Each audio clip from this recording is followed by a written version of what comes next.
누가복음 11장 29절에서 32절 말씀. 하나님의 말씀. 누가복음 11장 29절에서 32절 말씀입니다. 이때 하나님의 말씀을 공독합니다. 무리가 모였을 때에 예수께서 말씀하시되 이 세대는 악한 세대라 표적을 구하되 요나의 표적밖에는 보일 표적이 없나니 요나가 니느웨 사람들에게 표적이 됨과 같이 인자도 이 세대에 그러하리라.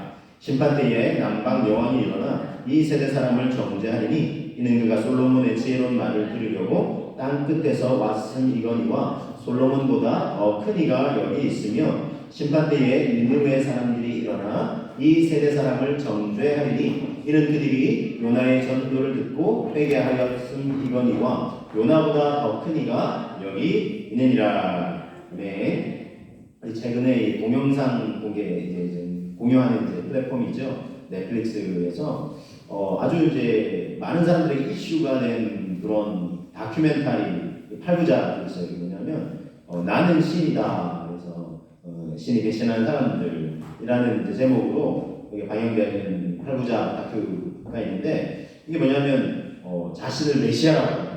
즉 이단의 교주들이죠. 대표적인 4명의 이제 교주들과 관련된 그런 스토리를 이제 소개를 하는 겁니다. 그래서 이제 첫 화부터 아주 이제 사람들이 많이 방영을 하고, 왜냐하면 그동안 이제 잘 몰랐었는데 이단들이 이제 드러난 이단도 있지만 그 내막을 잘 우리가 모르는 그런 경우도 있습니다. 그래서 이 영상을 통해서 이제 많은 사람들이 실체를 알게 되고 깜짝 놀라게 되는 그런 일들이 이제 일어나고 있는데, 소위 말해서 교주라는 사람들은 사람들의 이목을 끌잖아요. 그리고 자기를 따르게 하기 위해서 여러 방법들을 이제 동원을 합니다. 그 중에 하나가 뭔가 자신이 신이니까, 신이라고 주장하니까, 신은 아니지만 대단한 존재인 것처럼 드러내야 돼요. 그래서 사람들에게 그런 막 이적이나 표적 같은 것들을 막 이렇게 나타내고자 하는 그런 사람들이 있습니다. 여러 이제 사람들이 일단 거짓으로 속이죠. 좋은 거 주는 것처럼 속이고, 아니 성경 공부해서 성경을 잘 이렇게 풀어주는 것처럼 속이지만 결국에는 이제 이단이라는 끝이 나는데 마지막에 자기 이름 딱 넣는 거예요. 예수님이 아니라, 구원자가 아니라 자기가 구원자다, 메시아다 이렇게 이제 그러면서 사람들을 유혹하는 것입니다. 자, 그래서 이 시대와 세대 사람들, 근데 너무나 많은 사람들이 추종하고 따르는 거예요 이미. 그래서 따르고 있어요. 그래서 문제가 됐고 지금도 아직 되고 있고, 심지어 이게 이제 형사 고발이 돼가지고 감옥에 수감되었음에도 불구하고 이들을 따르는 사람들이 여전히 적지 않다는 것입니다. 자, 이 시대와 세대 사람들, 물론 지금뿐만 아닙니다. 2000년 전 또는 그 이전에 무슨 것이 전에도 마찬가지지만 사람들이 무언가에 계속 현혹되고 이끌림을 이제 당한다는 것입니다. 왜 그런가 하는 것입니다. 오늘 말씀을 통해서 우리가 그냥 교훈을 얻기 원하는데, 먼저 알아야 되는 것은요, 오늘 난 이제 3가지 교훈을 제가 정리를 이제 해드리는데, 첫 번째입니다. 그건 뭐냐면 사람들은 표적을 구한다는 것입니다. 자, 사람들이 표적을 구해요. 이건 저의 이야기가 아니라 성경의 이야기를 제가 소개해 드리는 것입니다. 누가복음 11장 29절 말씀을 함께 한번 보겠습니다. 누가복음 11장 29절입니다. 무리가 모였을 때에 예수께서 말씀하시되 이 세대는 악한 세대라 표적을 구하되 요나의 표적밖에는 보일 표적이 없나니 그랬습니다. 자, 예수님이 물론 2000년 전이죠. 그 세대가 악한 세대라고 말씀하시면서 이 세대가 표적을 지금 구한다 이렇게 말씀하셨습니다. 좀 설명이 좀 필요합니다. 자, 예수님께서 죄와 사망의 권세에 신음하는 우리 온 인류를 구원하고자 오셨죠. 하나님의 아들이시지만 사람의 몸을 입고 이 땅에 오시지 않으셨습니까? 그러니까 그분은 구원자이세요. 그러니까 사람과 똑같은 존재가 아닙니다. 왜냐하면 죄와 사망의 권세는 어떤 사람도 해결할 수 없어요. 그러니까 누가 우리를 도와주고자 하는 사람이 있는데 알고 봤더니 그 사람도 우리랑 능력치가 거의 똑같아. 그러면 내가 지금 어려워서 나를 도와주겠다는 사람이 알고 봤더니 마음은 있는데 자기도 내가 겪었던 문제랑 나를 뽑는 조금 다를 수도 있지만 비슷한 문제에 허덕이고 있는 거예요. 그러면 우리를 도와줄 수 없죠.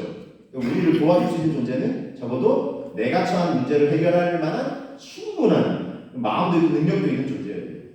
자, 우리가 처한, 인류가 처한 문제가 이 죄의 권세, 사망의 권세인데 어떤 인생도 해결할 수 없다는 것 아니겠습니까? 그래서 하나님의 아들이신 그분이 오셨어요. 그래서 공생애라고 하는 구원자로서의 공적인 생애를 사실 때 하나님의 아들이시고 또 뭐 대단한 능력을 가지신 분이니까 병자를 고치기도 하시고 귀신 들린 자를 내어 쫓기도 하시고 온갖 기적 표적 이거 같은 건데 다른 표현입니다. 제가 설명드릴게요. 기적 표적 뭐냐면 기적은 우리가 정말 어떻게 그런 일이 일어났어? 우리 상식선을 넘어서는 그런 놀라운 일을 기적이라고 하는데 요거를 이제 의미를 부여하면 이적 또는 표적이라고 하는 것입니다.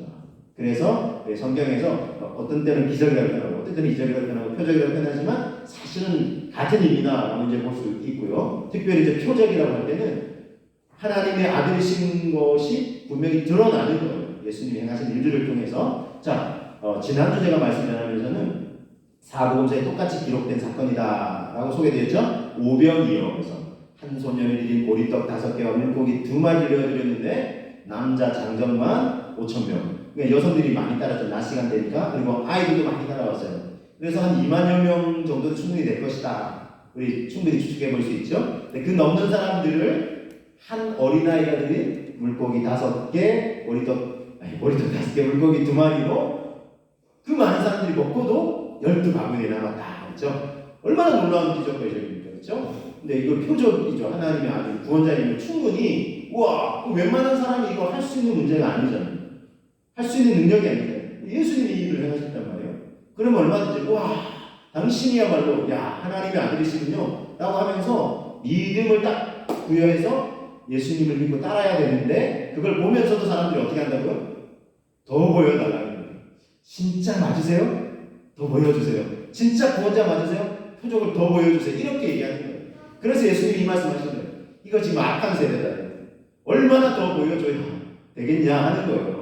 자, 요 바로 이 말씀 바로 앞에 어떤 일이 있었냐면 귀신 들려서 말 못하는 자가 있었는데 예수님이 하늘의 권세, 예수님의 권세한 능력으로 그 귀신을 내쫓아 주셨어요. 말씀을 통해서 한번 확인해 봅니다. 누가복음 11장 14절 이하에 보면은 이런 말씀 사건을 소개하고 있습니다. 예수께서 한 말 못하게 하는 귀신을 쫓아내셨어요. 그래서 귀신이 나갔어요. 그래서 말 못하는 사람이 이제 말을 하게 됐어요. 그랬더니 무리들이 놀랍게 여겼다 하세요.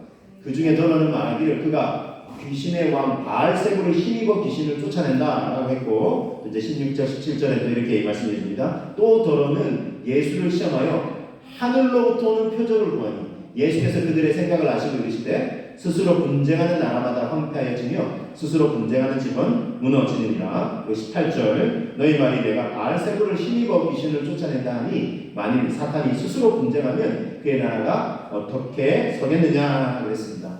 자, 이거 좀 설명이 필요한데 예수님이 하늘의 권세로 하나님의 아들이시니까 귀신을 내쫓으셨어요. 그런 말 못하던 사람이 말을 하게 되죠. 사람들이 막 놀랐어요. 그런데도 또 여전히 표적을 구해서 하늘로 표적을 구했고 또 어떤 사람 뭐라고 했습니까? 저가 귀신의 왕 바알세불을 힘입어서 귀신을 내쫓았다. 예수님께 말이 안 된다 그랬어요. 귀신의 왕 이름이 이제 바알세불인데 그 능력을 힘입어서 귀신을 내쫓았다. 아니 생각해보세요. 귀신이 지금 같은 편이잖아요. 그렇죠? 같은 편들이 어떻게 그럼 내가 같은 편에 힘을 들어서 같은 편을 내쫓냐. 이게 틀렸다라고 얘기하시면서 스스로 분쟁하는 집은 무너진다 얘기했어요. 제가 이 부분만 잠깐 설명하고 다시 내려오겠습니다. 그래서 예수님이 하신 말씀에 아주 또 중요한 포인트가 있어요. 왜냐하면 사탄은 어찌하든지 막 우리를 분열케 하려고 해요. 근데 우리는 그걸 힘써 지켜내 성령 안에서 하나 되게 하신 것을 힘써 지켜라 라고 주님 말씀하고 있어요. 그래서 여러분 갈라지고 나눠지고 이렇게 하는 것들이 하나님을 이렇게 기뻐하시는 부분이 아닙니다. 그래서 어찌하든지 진리 안에서 예수 그리스도 안에서 우리는 하나 되기를 힘써 나가야 한다는 것이죠. 근데 사람들은 이걸 너무나 좋아해요. 분당하고 분쟁하고 갈라지는 거. 왜냐하면 이 기본 습성이 왜냐하면 죄성을 지니고 있기 때문에 좀 보기 싫으면 저 사람 같이 못하겠어요. 나 저 사람 보기 싫어서 못 나가겠어. 이러면서 나뉘어지려고 하는 습성이 우리 안에 있다는 거예요. 이걸 극복을 해야 돼요. 가정에서도 마찬가지예요. 여러분 부족함이 다 있잖아요. 그거에 주목하기 시작하면 같이 살 수가 없죠. 근데 그걸 예수님 우리를 부족함에도 불구하고 용납해 주셨듯이 주의 사랑으로 용납하고 용서하고 품어내고 이렇게 해요. 그래서 여러분 사랑이라는 것은 절대 감정만 있는 게 아니에요. 젊은이들은 사랑이라고 할 때 좋아하는 감정이 계속 그러면 있어야 된다고 하는데 우리 인생을 더 많이 사신 분들 아시잖아요. 그렇죠? 그 사랑의 감정이 얼마나 갑니까? 그런데 진정한 사랑은 이 감정이 사그라들 때 의지적으로 그쵸? 품어내는 끝까지 부족함이 보이고 왜냐면 뭐 연애하고 이럴 때는 안 보이지만 실제 같이 살면 다 보이잖아요. 근데 그렇다고 그럴 때마다 다 헤어지면 우리 수십 수백 명을 만나야 돼요. 그럴 수 없잖아요. 약하고 부족할지라도 의지적인 사랑을 품어내는 거죠. 어쨌든 이 예수님의 말씀 속에서 그렇게 이렇게 갈라지고 나뉘어지고 하기보다 함께하고 하나됨을 계속해서 추구해 나갈 수 있도록 우리가 힘써야 하겠습니다. 여기 이제 중요한 포인트가 하나 있고 또 예수님이 이제 하신 말씀 중에 이런 말씀이죠. 누가복음 11장 20절. 그래서 예수님이 이렇게 말씀하셨어요. 이 말씀을 같이 한번 읽어보겠습니다. 그러나 내가 만일 하나님의 손을 힘입어 귀신을 쫓아낸다면 하나님의 나라가 이 너희에게 임하였느니라 그랬어요. 귀신의 왕 힘, 그 능력을 힘입어서 귀신 쫓아내는 게 아니라 하나님의 손을 힘입어 하나님의 능력으로 내가 귀신을 쫓아낸다. 그러니까 하나님의 나라가 권능으로 임합니다. 어떤 경우는 그냥 내면의 평화로 임하기도 하지만 어떤 때는 강력한 권능으로 하나님의 나라를 보여주세요. 하나님 나라가 실체라는 거예요. 왜냐하면 사람들이 하나님 나라가 어디 있는 눈에 안 보이는데 하지만 어떤 때는 강력하게 임하는 것입니다. 와 하나님 정말 살아계시는 그 능력이 임하였다는 겁니다. 권능으로 임하였다는 것입니다. 자 그렇기 때문에 예수님이 뭐 하라는 것입니까? 자꾸 의심하지 말고 믿으라는 것입니다. 하나님의 능력을 힘입어서 귀신을 내쫓았는데 왜 너희는 여전히 믿지 못하고 또 다른 표적을 구하냐? 예수님이 안타까운 마음으로 이 말씀을 하신 것입니다. 그래서 누가복음 11장 16절을 다시 한번 보시면 예수님이 안타까워서 이렇게 말씀하시죠. 또 더러는 예수를 시험하여 하늘로부터 오는 표적을 구했다 그랬어요. 이 광경을 보시고 예수님이 너무 안타까우셨어요. 하나님의 능력으로 지금 하나님의 나라가 지금 희망을 보여주셨는데 예수를 또 시험하는 게 여전히 진짜 맞습니까? 라고 하면서 진짜 우리를 구원할 구원자 맞습니까? 하면서 그럼 하늘로부터는 표적을 보여달라는 거예요. 아니 얼마나 더 보세요. 그래서 여러분 자꾸 표적 구하는 사람들은요 죄송한 말씀드리면 믿음이 없는 사람들 제가 이렇게 정말 단도직입적으로 말씀드려요. 이건 약간 의심하는 게 있는 거예요. 그러니까 자꾸 봐야 믿겠다는 거예요. 믿음의 뿌리가 약한 믿음이 어떤 이제 잘못된 믿음이거나 믿음의 뿌리가 약한 거예요. 자꾸 보여달라고 요구하는 거예요. 건강한 믿음이 아니다라고 할 수 있는 것입니다. 왜냐하면 수많은 이적 표적 주님이 다 보여주셨는데 그걸 믿음의 자를 삼고 딱 믿으면 되는데 자꾸 더 보여달라 더 보여달라 그러니까 내가 지난번에 봤을 때는 좀 믿음이 생기는 것 같은데 더 보여주시면 안 돼요 이러는 거예요. 오늘날도 이런 사람들이 있어요. 자꾸 더 보여달래요 어디 집회 가면 보여달래요. 오늘 집회 가기도 하고 완전 집회하는데 막 이빨이 아말감이 금리로 바뀌었다. 이게 실제 그런 역사도 나타나긴 해요. 왜냐하면 하나님이 살아계신 보여주시는 거예요. 그러면 믿고 이렇게 하면 좋은데 그 다음 집에 또 가가지고 이번에는 또 어떤 이적이나 표적을 볼 수 있을까? 이게 건강한 믿음이 될 수가 없다는 것입니다. 그래서 이런 사람들을 악한 세대라고 말씀하는 것입니다. 왜냐하면 할렐루야 여기 성찬이 안 듣는 것 같지만 악한 세대 그렇죠? 악한 세대라는 거예요. 우리 주님이 보시고 믿음으로 하나님을 더 계속해서 추구하고 이런 게 아니라 다른 거 자꾸 요구하면서 이걸 지역적이라든가 이게 본질들이 아닌데 자꾸 이런 걸 구하면서 정말 자기 믿음을 거기다 수용하려고 하는 악한 세대다. 건강한 믿음이 아니다 말씀합니다. 자 그러면 건강한 믿음을 추구하는 사람들은 일반적으로 보편적으로 사람들은 지금 표적을 구하는 그 습성이 있다 그랬죠? 그럼 우리는 뭘 구해야 될까요? 뭘 구해야 되겠습니까? 두 번째로 제가 메시지는 두 번째는 이겁니다. 표적을 구하지 말고 말씀을 구하는 거예요. 예수님의 말씀을 구하는 것입니다. 말씀을 통해서 확인합니다. 그 앞에 누가복음 11장 27절 28절에 주님이 이렇게 말씀하셨어요. 누가복음 11장 27절 28절입니다. 이 말씀을 하실 때에 우리 중에서 한 여자가 음성을 높여 이르되 당신을 뵌 태와 당신을 먹인 저지 복이 있나이다 하니 예수께서 이르시되 오히려 하나님의 말씀을 듣고 지키는 자가 복이 있느니라 하시니라 그랬어요.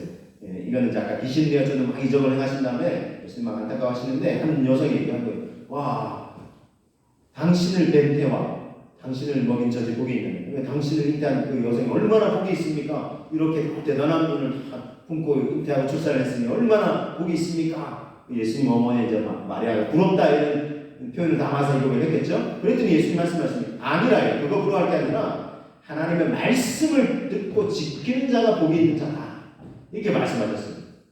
사람이 이적을 생각하고 저 사람 대단하네. 야, 저 사람과 관계를 있고 야, 저 사람 빽이 있고 야, 저 사람 참 부럽다 이렇게 할 게 아니라는, 그냥 우리에게 주어진 하나님의 말씀을 듣고 지키는 자가 진정 복이 있는 자라 말씀하시는 것입니다.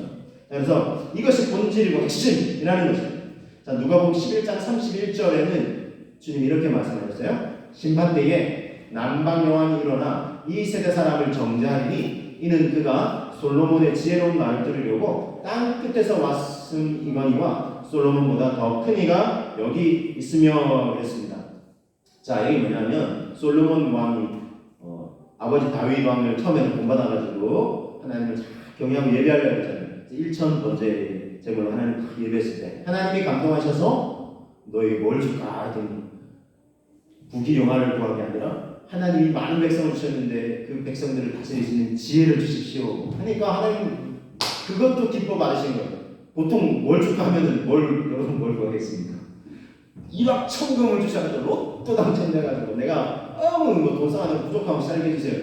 아마 웬만한 사람들은 그걸 구할 텐데 그 부귀 명성 아니면 수많은 사람들이 인기를 얻고 싶습니다 했을 텐데 그거 안 구하고 하나님의 지혜를 내가 백성들 잘 다스려 주세요 하니까 그거 하나님이 감동받으셔가지고 지혜를 주셨을 뿐만 아니라 부와 명성도 함께 주셨어요. 그러니까 일석이조 3조가 된 거죠. 그랬더니 이 솔로몬이 하나님께로부터 지혜를 받으니까 탁월한 지혜를 받으니까 수많은 사람들이 막 그 지혜를 듣고 감탄하는 걸 놀라는 거예요. 그렇죠? 그래서 막 이렇게 솔로몬의 지혜에 감탄해서 이 남방 이스바라는 곳은 이 여왕이 솔로몬의 지혜를 듣고 싶어서 소문이 널리 퍼져가는 거예요. 그래서 수많은 은금 패물들을 가지고 와서 솔로몬은 왕 앞에 와서 지혜를 들으려고 한 거예요. 당신의 지혜가 듣기만 하면 듣는 사람들마다 다 감탄한다고 하는데 내가 너무나 궁금해서 그 지혜를 듣고 싶어서 왔습니다 라고 하는 거예요. 자, 여러분 이게 예수님이 이 말씀을 왜 하셨습니까? 그런데 이 솔로몬보다 큰 이가 여기 있다. 누구예요? 예수님 당신이죠? 솔로몬보다 큰 이가 여기 있다. 즉 솔로몬이 이렇게 준 지혜를 듣고 싶어서 한 곳에서까지 직접 와서 그 지혜를 듣고자 하는 사람이 있었는데 이 시대와 세대 사람들은 어떻게 한다고요? 이 지혜로운 말씀을 듣기를 거부한다는 거예요. 그리고 우선순위가 아니라는 거예요. 요즘 뭐 TV만 켜면 얼마나 재밌고 신나고 그렇죠? 그런 게 많으니까 그러니까 이 지혜로운 말씀 하나님의 말씀을 직접 전하시는 예수님이신데 관심 없다는 거예요. 그걸 안타깝게 여기시면 말씀하신 것입니다. 누가복음 10장 38절 이하 보면 이런 스토리가 하나 소개되는데 그럼 잘 아실 거예요. 마르다와 마리아 이야기. 그죠? 자매인데 누가 언니입니까? 마르다가 언니겠죠? 그리고 마리아가 동생이고 오빠는 나사로의 가정과 이렇게 잘 가셨는데 예수님이 길을 가시는데 마르다가 예수님 대접하고 싶어가지고 쭉 이제 나가가지고 예수님 저희 집에 오세요 이렇게 해가지고 음식을 대접하려고 너무 바빴던 거예요. 음식을 예수님 배고프셨을 텐데 맛있는 음식을 대접해드리고 싶다 이렇게 준비를 하는데 가만 보니까 자기 동생 마리아는 예수님 발치 앉아가지고 예수님 말씀을 막 전하고 이렇게 가르치고 전하고 있는데 그 발치 앉아가지고 딱 이렇게 말씀만 듣고 있는 거예요. 그러니까 말하다가 기분이 확 나쁜 거예요. 아니 그럼 동생 야 마리아야 와서 나 좀 도와줘 이렇게 하면 되잖아요. 그랬더니 그렇게 안 하고 예수님 아니 내 동생 좀 보시라고. 나는 지금 예수님 당신 좀 대접하려고 이렇게 지금 수고하고 애쓰고 바쁜데 내 동생은 지금 저러고 있네요. 빨리 얘기하셔서 말씀하셔서 나를 좀 도와주라고 좀 하세요. 그랬더니 예수님이 말씀하신 거예요. 네가 막 분주하고 바쁘고 그렇게 하는데 내가 우선적으로 원하는 게 그게 아니라고. 마리아는 내 발치 앉아가지고 말씀 듣는데 마리아는 이 좋은 편을 택하였으니 빼앗기지 아니하리라 그랬어요. 자, 예수님이 지금 뭘 기뻐하셨어요? 예수님 말씀 전하시는 것을 가만히 듣고 있는 마리아를 오히려 칭찬하셨어요. 그러니까 예수님은 물론 이제 육체를 지니고 있으니까 배가 고프시겠죠. 그러나 그게 지금 우선순위가 아니에요. 하나님의 말씀을 먹지 못해서 영으로 지금 굶주려가는 수많은 인생들에게 하나님 말씀을 막 먹고 싶은 거예요. 그래서 마리아는 그거를 택했으니까 빼앗기지 않을 거다라고 얘기하시면서 오히려 칭찬하셨다는 것입니다. 여러분 예수님 말씀을 들려주셔도 또 보여주셔도 오셨습니다. 아니 말씀 그 자체이십니다. 예수님은 하나님의 말씀 그 자체이십니다. 그래서 여러분 우리는 예수님이 기뻐하시는 거죠. 우리가 말씀 듣는 걸 기뻐하십니다. 말씀을 듣기를 사모해야 돼요. 말씀을 읽기를 또는 암송하기를 사모해야 되는 것입니다. 자, 마태복음 4장 4절에 주님이 이렇게 말씀하셨습니다. 기록되었을 때 사람이 떡으로만 살 것이 아니요 하나님의 입으로부터 나오는 모든 말씀으로 살 것이라 하였느니라 그랬어요. 자, 떡으로만 살 것이 아니라 그래서 이건 40일 동안 첫 공생에 시작하시기 직전에 시험 받으실 때 마귀에게 성령의 이끌려 시험 받으실 때 40일을 굶주리셨어요. 예, 그래요. 시험 받으신 예수님. 자, 40일을 굶주리셨는데 얼마나 배고프셨겠어요. 그랬더니 마귀가 첫 시험이 되니까 돌들이 떡덩이가 되게 해라. 네가 하나님의 아들이라며 돌들이 그럼 떡덩이가 되게 해라 했을 때 예수님이 하신 말씀. 사람이 떡으로만 살 것이 아니요 하나님의 입으로부터 나오는 모든 말씀으로 말미암아 살 것이라 그랬어요. 무엇으로 산다고요? 말씀으로 살아요. 근데 이 말씀 조금 깊이 들어가 보면 떡으로도 살아요. 떡으로도 살고 말씀으로 사는 게 두 가지. 예수님 우리가 말씀을 잘 알면 균형 잡힌 삶을 살 수 있어요. 임의로 막 내가 임의로 해석하면 좀 치우치는 사람이 사는데 예수님 말씀을 잘 알면 그러면 야 말씀만 중요하네. 떡은 필요 없네. 아니죠 여러분. 떡은 필요 없나요? 이단들은 항상 치우치게 만들어요. 떡 필요 없어. 떡 필요 없어. 그러니까 야 네가 가진 떡 아니면 네가 가진 재산 다 바쳐. 그러면 자기는 그 재산 필요고 이단의 교주는 아니에요. 떡도 필요해요. 자 그래서 오늘 맛있는 쑥개떡 필요합니다. 육의 양식 필요하니까 육의 양식 맛있게 드시고 아울러서 지금 영의 양식도 맛있게 드시기를 주님으로 축복합니다. 네, 균형이 필요합니다. 김성찬 어린이 조금만 조용히 해주면 좋겠어요. 우리가 자 사람이 떡으로만 살 게 아니라 우리 떡으로도 산다는 거죠. 떡으로만 만약에 떡으로라고만 했으면 떡은 아니야 했을 텐데 떡도 필요하고 그러나 하나님 말씀이 필요하다. 자 그런데 여러분 이 시대와 세대는 지난주도 제가 말씀드렸지만 뭐에만 관심을 갖습니까? 떡에만 관심을 가지니까 문제예요. 그렇죠? 육의 양식에 육의 필요만 채우면 다다 아니라는 거예요. 육의 양식도 채우지만 영혼의 양식을 채워야 된다. 그게 뭐라고요? 하나님의 말씀이에요. 자 그래서 여러분 우리는 그래야 균형을 맞출 수 있어요. 건강하다는 건 균형을 이룬다는 거예요. 균형입니다. 육의 양식, 영의 양식.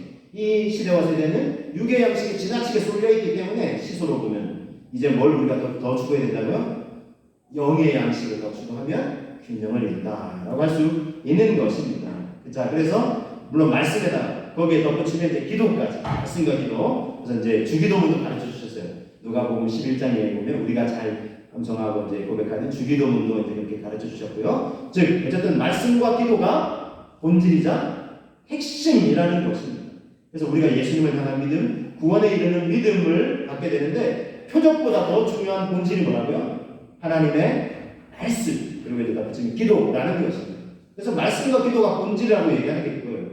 왜 수많은 목회자들이 말씀과 기도가 본질이라고 얘기하는 이유가 바로 이런 이유인 것입니다. 자, 그래서 여러분 이 건강한 믿음을 소유하는데 구원을 얻는 믿음을 얻는데 가장 중요한 핵심이자 본질인 말씀 그리고 기도를 사모하시고 더 힘쓰시는 저와 여러분 되시기를 주님의 이름으로 축복합니다. 자, 그래서 예수님이 이렇게 말씀하셨는데 근데 이 악한 세대라고 말씀하실 정도로 계속 그래도 표적을 구하죠. 그랬더니 예수님이 그러니까 말씀으로 충분한데도 자꾸 표적을 구하니까 그러면 보여줄 표적이 있다. 자꾸 표적하니까 내가 이 표적을 보여준다라고 하신 말씀이 있습니다. 그게 뭘까요? 요나의 표적입니다. 세 번째, 그렇죠? 그래서 요나의 표적을 보여주신다고 합니다. 하도 표적 얘기하니까 예수님은 표적이 본질이 아니라고 하셨지만 자꾸 표적하니까 그러면 요나의 표적을 보여주고 있습니다. 누가복음 11장 29절, 30절 말씀 통해서 확인합니다. 자, 무리가 모였을 때에 예수께서 말씀하시되 이 세대는 악한 세대라 표적을 구하되 요나의 표적밖에는 보일 표적이 없나니. 그리고 30절 요나가 니느웨 사람들에게 표적이 됨과 같이 인자도 이 세대에 그러하리라 그랬습니다. 자, 니느웨 사람들이라고 등장하고 있어요. 요나도 등장하죠. 설명을 드리겠습니다. 하나님이 요나 선지자에게 니느웨에 가서 회개의 메시지를 선포해라. 니네 이렇게 살다가 다 멸망한다. 빨리 회개해라. 그러면 살 거다. 이 메시지를 전하라. 라고 했어요. 자, 그러면 니느웨가 어떤 나라일까요? 어떤 나라가 아니라 수도입니다. 한 나라의 수도. 어떤 나라의 수도냐면 아수르라는 나라의 수도예요. 여러분 우리나라랑 비유해드릴게요. 제가 우리나라 입장에서 보면 일본 동경에 가서 복음을 전하라는 거예요. 자, 아수르가 이스라엘을 굉장히 괴롭혔어요. 침략하고 나중에는 포로로 끌려가서 결국 그 북이스라엘이 멸망하기까지 했잖아요. 그런 나라예요. 우리로 보면 원수 같은 나라인 거예요. 근데 그 나라의 도시에 한번 가서 야, 니네 그렇게 하면 안 돼. 빨리 회개해. 그래야 살 거야. 이 메시지를 전하라는 거예요. 근데 요나 선지자가 어땠습니까? 기분이 나빴어요. 아니 우리 민족의 원수와 같은 저기 아수르의 니느웨에 가서 회개 메시지 전파라고 기분 나빠하고 한국으로 가긴 갔는데 막 시루시루거면서 불평하면서 갔는데 마침 배에 딱 보니까 니느웨가 아니라 다시스로 가는 다른 방향으로 가는 배가 있는 거예요. 아싸 잘됐다 하고 딱 다시스로 가는 배를 탔는데 어떻게 됐어요? 풍랑 하나님 말씀을 불순종하니까 큰 풍랑이 일어가지고 다 죽게 생겼어요. 그랬더니 몇 사람들이 이게 어떻게 된 거냐 하고 막 서로 이제 죽음하고 묻고 또 결국 제비 뽑아서 요나가 딱 당첨이 돼요. 요나 때문에 너 때문에 이 일이 일어났다. 요나 자기도 알죠. 그러니까 날 바다에 던져버려요. 기분이 나빠가지고 차라리 죽는 게 나아 이랬어요. 요나가. 그래가지고 진짜 던졌어요. 그랬는데 어떻게 됐습니까? 큰 물고기 와서 요나를 삼켰어요. 그죠? 그리고는 그 큰 물고기 뱃속에서 얼마나 막 깜깜하고 그러겠어요. 그제서야 요나가 어떻게 하죠? 회개하고 하나님 말씀을 불순종하고 내가 저 니느웨도 품고 이 회개 메시지 전했어야 되는데 그러지 못하고 막 회개하고 그러니까 회개기도 하니까 이제 큰 물고기가 이제 육지로 이제 그거 와서 요나를 내쳤어요. 그리고는 이제 요나가 그 길로 니느웨로 가서 회개하고 그것도 막 이렇게 아주 열성을 다하지도 않았어요. 시큰둥하면서 회개하라. 이렇게 하다가 하나님 멸망의 불이 이렇게 내리신다고 하니까 빨리 회개하라고 이렇게 하면서 그냥 시큰둥하게 전했는데 사람들이 그 말을 듣고 왕부터 해가지고 모든 백성들이 다 반응하면서 더 애통해하면서 회개해요. 그러니 하나님이 긍휼히 여기셨어요. 그래서 다 이제 그 사람들이 멸망을 피하게 됐는데 그러니까 이 요나의 표적의 의미는 뭘까요? 예수님이 말씀하신 요나의 표적은 두 가지의 의미가 있습니다. 설명드릴게요. 하나는 요나가 불순종해서 어쨌든 큰 물고기 뱃속에 들어갔죠. 그리고 이 물고기 배가 이렇게 내침을 당한 게 며칠 만에 그렇게 됐습니까? 사흘째 그렇게 됐어요. 사흘째. 이거 뭐가 이렇게 떠오르지 않으세요? 이거는요 예수님이 나중에 이제 십자가에 달려 이제 죽으시잖아요. 온 인류 죄를 위해서. 자, 그래도 죽음으로 끝나지 않으시죠? 며칠 만에 부활하십니까? 사흘 만에 부활하십니다. 금요일날 부활하셨는데 금토일 사흘째, 사흘이 만삼일이 아니고 사흘째 되는데 부활하셨어요. 이것이 예수님이 말씀하신 요나의 표적의 첫 번째입니다. 사흘째 부활하신 죄와 사망의 권세가 물고기 뱃속에서 얼마나 어둑한다겠어요. 죄와 사망의 권세가 예수님을 가둘 수가 없었어요. 부활의 권능을 다시 하셨어요. 이것을 믿으면 우리가 세상과 구원을 얻습니다. 이게 첫 번째고요. 두 번째 의미는 뭐냐? 자, 예수님의 이 십자가의 죽으심과 부활을 누구든지 믿기만 하면 어떻게 돼요? 죄사함과 구원과 영원한 생명을 선물로 받아요. 자, 요나가 회개 메시지를 전했을 때 니느웨 사람들이 에이 우리가 뭐 잘못인데 이렇게 반응했거나 우리가 좀 이렇게 잘못했다고 한다고 우리가 이미 당할 멸망을 안 당하겠냐 이렇게 했으면 완전히 멸망이 당하는 거죠. 그렇죠? 그렇지만 어떻게 반응했어요? 야 우리가 진짜 큰일 났나 보다 하고 애통하면서 얘기하니까 다 멸망을 면하게 되고 구원을 얻게 됐잖아요. 이것처럼 어떤 인생이든 어떤 이제 큰 죄를 범했다고 하더라도 회개하면 구원을 얻을 수 있다는 것입니다. 이것이 요나의 표적이다. 요나가 니느웨 사람들에게 표적이 된 것 같아요. 인자도 이 세대에 그러하리라 그랬어요. 예수님이 전하신 이 십자가 죽으신 부활을 믿고 회개하며 받아가면 누구든지 구원을 얻을 수 있다는 것입니다. 실제 예수님이 이렇게 말씀하셨어요. 마가복음을 제가 소개해드릴게요. 마가복음 1장 14절 15절. 자, 요한이 잡힌 후에 예수께서 갈릴리에 오셔서 하나님의 복음을 전파하여 이르시되 때가 찼고 하나님의 나라가 가까이 왔으니 회개하고 복음을 믿으라 그랬어요. 자, 이게 마가복음에서 소개하고 있는데 실제 이 사복음서에서 시간을 안배를 해보니까 예수님이 전하신 첫 번째 메시지일 것이다 라는 가능성이 많습니다. 예수님이 전하는 첫 번째 메시지가 이거라는 거예요. 때가 찼고 하나님의 나라가 구원의 날이 지금 임박했다는 거예요. 그러니까 너희가 지금 살던 삶에서 회개는 뭐예요? 돌이키라. 그러면 복음을 믿고 구원을 받아라. 주님 말씀하셨어요. 이것이 첫 번째 메시지였다는 거예요. 그만큼 중요한 메시지라는 것입니다. 자, 누가복음 11장 32절 다시 보시면 심판 때에 니느웨 사람들이 일어나 내가 이 세대 사람을 정죄하리니 이는 그들이 요나의 전도를 듣고 회개하였음이거니와 요나보다 더 큰 이가 여기 있느니라 그랬어요. 자 보세요. 하나님의 아들이 지금 오셨잖아요. 구원자로서 오셨잖아요. 근데 니느웨 사람들은 요나의 그리고 막 시큰둥하게 전했던 그 회개의 하나님 메시지 듣고 회개했어요. 그래서 니느웨 사람들이 심판 때에 진짜 이제 심판이 이제 점점 임박해 와요. 그런 때에 니느웨 사람들이 이 세대 사람들을 정죄한다는 왜요? 우리는 요나 메시지 듣고도 회개했다. 근데 너희 예수님이 전한 말씀에도 시큰둥하고 더 자꾸 표적을 하늘로부터는 표적을 보여달라고. 예수님이 구원의 메시지, 복음 메시지 자꾸 전하는데 그 말씀 듣고 그냥 믿음으로 반응하면 되는데 자꾸 표적 이적 또 다른 뭐 보여줄 거 없나요? 지난번에 내가 보여준 거는 오병이의 기적 행한 거는 그거는 어제잖아요. 오늘 또 보여주세요. 자꾸 이러면서 그러니까 니느웨 사람들이 이 세대 사람들은 너희가 왜 믿음이 없냐 이렇게 정죄할 것이라는 시사해 주는 바가 크죠? 우리에게도 마찬가지예요. 이 시대와 세대 사람들도 어떻습니까?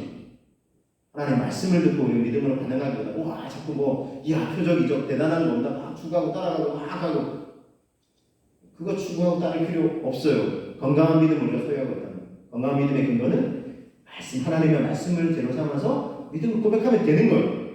물론 하나님이 또 이것만 가지고 좀 부족하거나 아니면 아주 그런 믿음이 아주 이게 소위 말해서 아주 근거가 약한 사람들에게 믿음의 작은 재료라도 주려고 표적과 이적을 사용하시기도 하시지만 그것은 그쳐요. 그것만이 전부 것처럼 추구해버리면 말씀이 그냥 싹 사라져버립니다. 그러면 또 뿌리가 약해진다. 이렇게 볼 수 있는 것입니다. 여러분, 그래서 우리도 예수님이 말씀하신 것처럼 2000년 전뿐만 아니라 지금도 어떻게 보면 악한 세대입니다. 하나님 말씀이 수없이 들려지고 있지만 그것을 믿음의 제로 삼고 반응하는 것이 아니라 다른 걸 자꾸 이제 보고 이렇게 또 문제도 삼고 막 그래요. 다른 것이 또 우리의 시선을 막 가릴 수도 있어요. 교회에 부족하고 목회자에 부족하고 이단들이 막 그걸 또 공격하잖아요. 솔직히 말씀드릴게요. 완벽한 존재가 아니에요. 부족해요. 근데 그거에 빠져서 진짜 본질인 예수님과 예수님 말씀, 이 복음의 말씀을 놓치면 안 돼요. 우리 삶에 또 이런저런 어려움이 있다고 교회를 막 멀리요. 신앙을 멀리요. 아니에요. 어려움이 있으면 하나님을 더 찾아야 돼요. 말씀을 더 듣고 읽어야 돼요. 또 기도를 하나님께 나가야 돼요. 그래서 그런 의미에서 이 시대와 세대는 예수님 말씀하신 것처럼 악한 세대와 다를 것 같고 또 다른 표적과 이적과 또 예수님이 아닌 말씀이 아닌 다른 것을 막 찾아 헤매는 사람들. 그래서 미혹하는 이단들에 빠져서 현혹당하고 결국 멸망의 길로 참 허우적거리고 표적보다 구원의 핵심이자 본질인 말씀을 구하기보다 다른 것에 빠져서 마음을 빼앗기는 세대와 그런 시대를 살아가고 있는 것 아니겠습니까? 다시 한번 우리가 이 시대와 세대를 살아가고 있지만 하나님의 말씀, 예수님의 말씀을 본질의 핵심 삼고 그것을 믿음의 제로 삼아서 주님 감사합니다. 이 말씀 보니까 재산받고 구원받을 수 있는 길 다 알려주셨는데 예수님이 십자가에 죽으신 부활자의 믿음으로 고백하며 주님 주시는 재산 구원받고 이제 영원한 생명을 선물로 받은 성경은 이미 이걸 믿으면 이미 받았다 받은 하나님의 자녀로 건강한 믿음 가지고 주님 뒤따르며 살아가기를 원합니다. 이 믿음의 고백 들으시면서 행복한 믿음의 여정 걸어가시는 저 여러분 다 되시기를 주님의 이름으로 축복합니다. 우리 함께 기도하겠습니다. 이런 믿음을 소유하게 해달라고 주님 그래서 표적과 이적이 아니라 하나님 말씀을 따라 쫓아가며 아버지 정말 요나의 표적 보여주신 부활의 권능으로 사신 주님 우리가 믿음의 자를 삼고 온전한 믿음으로 건강한 믿음으로 주님 앞에 나아가게 하옵소서. 우리 함께 기도하겠습니다. 주님이